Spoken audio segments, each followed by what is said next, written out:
What did DOGE actually just uncover? I mean, is this just another case of a cover-up? Is it fraud, waste, abuse, or is this one bad enough to actually be considered treasonous?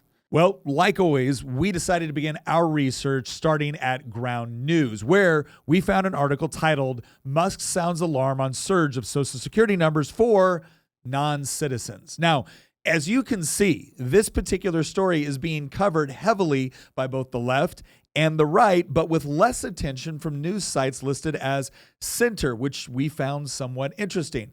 Now, if you look at the summary of headlines from the right, they're emphasizing that Elon Musk claimed over 2 million non-citizens received Social Security numbers in fiscal year 2024 alone.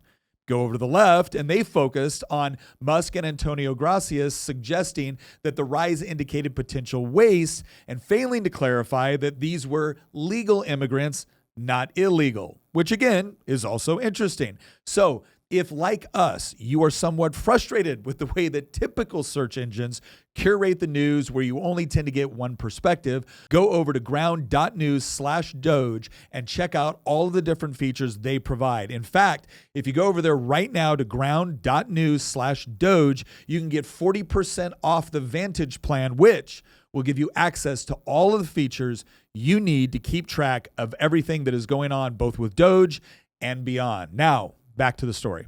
As we mentioned in our last Doge Watch episode, Doge has been busy uncovering fraud related to Social Security, which is critical in order for Doge to actually hit their goal of cutting $1 trillion.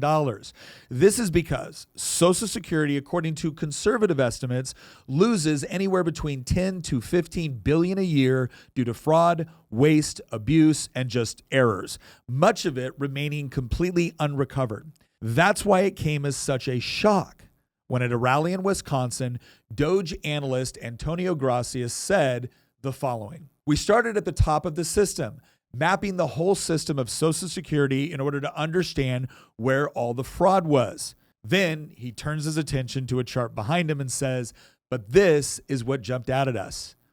When we saw these numbers, we were like, what is this?" And that's when the chart was explained. Appearing on this large screen, Gracias began to explain that millions of non-citizens were being issued Social Security numbers. Over 5.5 million represented in the chart alone over a relatively short period of time, and then a huge jump in fiscal year 2024. In fact, Elon is the one that pointed out that in 2021, 270,000 Social Security numbers were issued to non-citizens, but that ballooned to 2.1 million in fiscal year 2024. Now, you all remember what was going on in 2024, right? Yeah, it was a presidential election. But our good friends at PolitiFact were on the job, and they were very, very quick to point out a few things. One, the federal government does, in fact, legally issue Social Security to non-citizens who are legally authorized to work in the United States so that the government can collect taxes. Two, only U.S. citizens can vote in federal elections, and having a Social Security number does not allow immigrants to register to vote in federal elections. And three, the number of non-citizens receiving Social Security numbers rose during President Joe Biden's tenure only because the administration had created and expanded pathways for people to legally live and work in the United States. And guess what? All of those statements are true. But it's also true that just because only U.S. citizens are legally allowed to vote, that doesn't mean non-U.S. citizens don't vote. I've always found it a little ridiculous when the press or politicians respond to claims about non-citizens voting with the statement that, well, that's impossible because only citizens are legally allowed to vote. Well, yeah, genius. And only people entitled to Social Security benefits are supposed to receive them. And yet, billions are lost every year to fraud, waste, and abuse. So maybe, just maybe, the same people that have been relaxing voter registration and ID laws at the same time that you've allowed record numbers of people to enter the country illegally doesn't give us all a warm and fuzzy about your actual intentions. But, like I said, PolitiFact is not technically wrong. There is an established and legal program whereby non-citizens receive a Social Security number in order to legally work in the United States. However, While possessing a Social Security number does not, in and of itself, guarantee access to benefits or privileges of a U.S. citizen, it is important to note that the Social Security Administration, not to mention local DMVs in states with motor voter laws, don't exactly have the most pristine record when it comes to preventing fraud. For instance, last week, DOGE said it had removed approximately 7 million Social Security accounts belonging to people listed as being over 120 years old. DOGE has also found through its audits that Social Security databases included 20 million dead people marked as alive. Gee, do you think maybe any of those Social Security numbers out there could have potentially been used for fraud? But here's the deal. It actually gets worse. And this is where the dishonesty really comes into play. Because while PolitiFact points out that there's a legal process for people to be able to get these Social Security numbers, you want to know exactly how you achieve legal status and then apply for a Social Security number? Step 1, enter the United States and claim asylum. Step 2, wait 6 months, apply for a work document, and then a Social Security number. By the way, court dates to hear asylum cases are so backed up that it could take years to get one. But don't you worry, dear voter, because I'm sure that every single person that crossed the border illegally, sought asylum, who then went on to get a work permit and a Social Security number and just happened to come a year before the presidential election, were totally on the up and up and wouldn't dream of breaking our sacred voter laws the way they did our immigration laws. But I can't say I'm surprised that PolitiFact left out that little tidbit.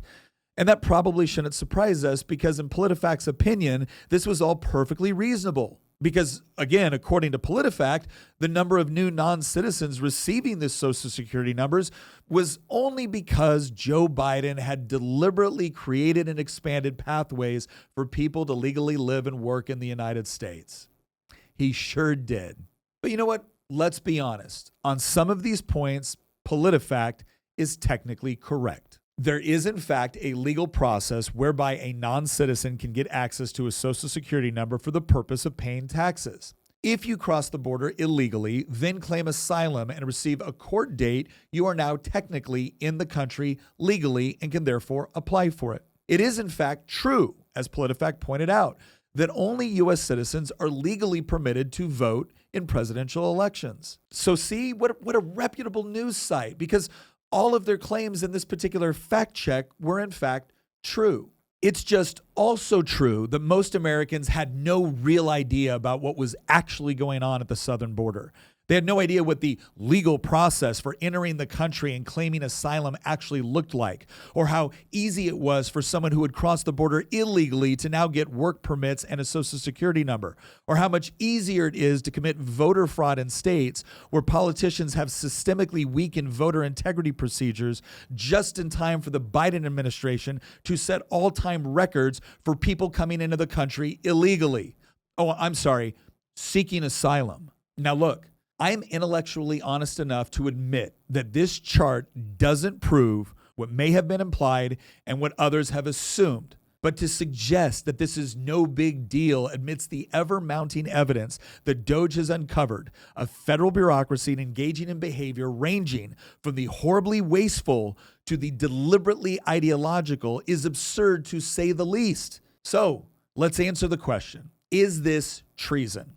Well, there seemed to have been a concerted effort to allow millions of people into the country illegally, immediately grant legal status to anyone claiming asylum, put them in a position to work and get Social Security numbers, all at the same time that left-wing nonprofits were working in conjunction with the Biden White House to register new voters and get out the vote.